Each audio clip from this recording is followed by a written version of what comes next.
One of the most frequent questions that's been asked about the Bible is, what is the gospel? A lot of times we hear these cliche answers. It is the good news. It's about evangelism. It's the power of God. But, as I began to study more about the gospel, it's actually much more deeper than that. And the reason why this is really important, because in Matthew 24 verse 14, it tells us why we need to know the gospel. And it says here in verse 14, "And this gospel of the kingdom shall be preached in all the world for a witness unto all nations, and then shall the end come." If there was a word that we would really need to understand more in this time, is really about the gospel of what Jesus has been saying. And we're going to see in a few texts what this gospel is about. And for us to really get to understand, we need to look at a couple verses about this word gospel and what Paul says. 1 Corinthians chapter 1, it shows us exactly what Paul says the gospel is in verse 17.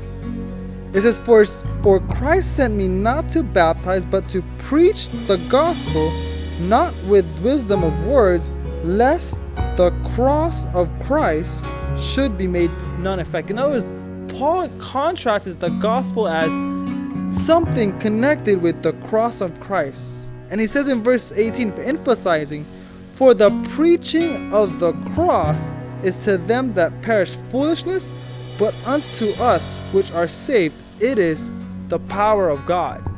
So here you notice that there are two things that Paul says about the gospel, that it is to be the cross of Christ, but not only that, he goes further, he says it's the preaching of the cross. And later on in that next couple chapters in 1 Corinthians 15, he begins to even tell us much more in a very precise way, what is this gospel? In 1 Corinthians 15 verse 1 through 4, it says, "Moreover, brethren, I declare unto you the gospel which I preach unto you, which also you have received, wherein ye stand, by which also ye are saved, if ye keep in memory what I preach unto you, unless ye have believed in vain. For I delivered unto you first all that which I received, how that Christ died for our sins, according to the scriptures, that he was buried, and that he rose again the third day." And here we see Paul says three things about the gospel: the death of Christ, he was buried, and he rose again. So I want you to see this picture first about the gospel, what Paul says it is. He says it is the preaching of the cross, it's the cross of Christ, and not only that, it's the death, the burial, and the resurrection. Now, I want you to think this through, because when you look at what Jesus says about himself dying on the cross, look at something very fascinating happen.